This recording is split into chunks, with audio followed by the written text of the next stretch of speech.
Salut les gars, bon j'ai pensé que j'allais faire une petite vidéo à la suite du round de cran en Ternois. Je me suis toujours pas rasé depuis lors d'ailleurs. Et en fait ça n'a pas été une super manche parce que comme vous le savez peut-être si vous avez suivi un peu l'actu, de mon côté ça a été un problème de frein d'étrier bloqué qui a fait que j'ai pas pu faire mes deux runs correctement.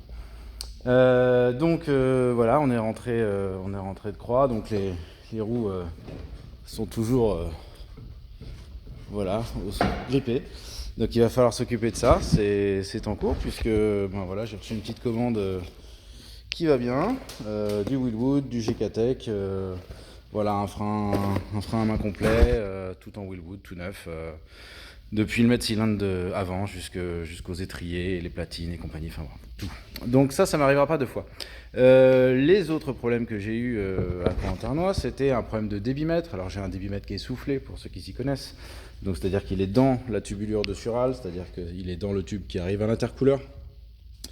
Et en fait, comme on prend des grosses températures avec les runs qui sont longs à Nogaro, mes richesses et récents étaient dans le sac. J'étais trop riche, à la fin d'un run, ça broutait, j'avais plus de puissance parce que le débitmètre était trop chaud. Donc le débitmètre, on l'a relocalisé avec Philippe et puis les soudeurs, Mehdi Yazid, et puis toute la team de Tchouf aussi qui m'a fait de la soudure. Ils ont beaucoup soudé ce week-end, j'ai l'impression, la team de Tchouf.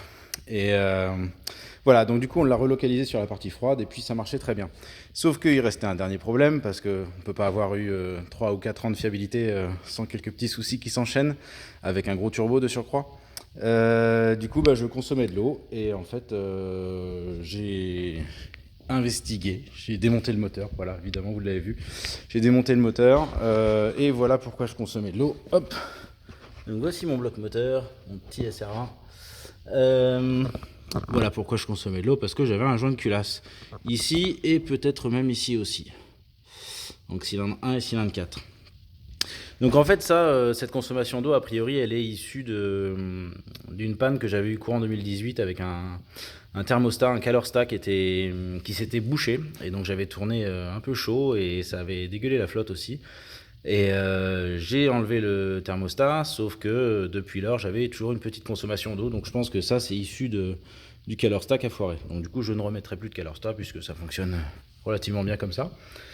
Le problème c'est qu'avec les chevaux en plus, et puis les runs qui sont loin Nogaro, qui demandent beaucoup de puissance, et accessoirement les nouveaux pneus avec lesquels j'ai roulé, donc du Westlake 265, et du coup ça a vraiment beaucoup chauffé, à tel point que ça a fendu une chemise. Vous avez peut-être vu aussi les vidéos, je sais pas si on voit bien, je suis pas certain.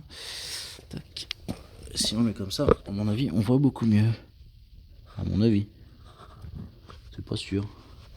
Je sais pas si on voit bien. Hop.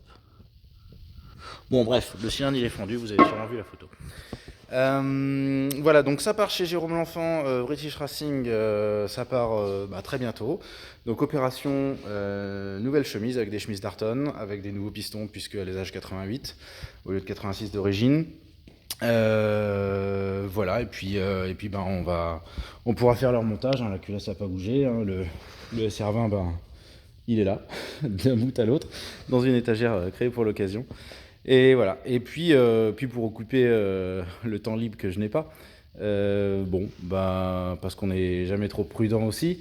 Il y a une chanson d'ailleurs de Christophe Maé, je ne suis pas spécialement un grand fan de Christophe Maé, mais qui dit parce qu'on ne sait jamais, on regarde vers le haut. Donc du coup en ce moment, moi je ne sais jamais, je ne sais pas vraiment, et je regarde vers le haut. Donc je bricole un peu ça. Donc ça, vous vous souvenez peut-être, c'est mon RB30. Donc je m'occupe de la platine d'adaptation de boîte. Enfin voilà, des petites bricoles qui n'avaient pas été faites. Donc voilà, ça occupe le temps libre. Allez, à bientôt, on se voit à Croix. Tchuss.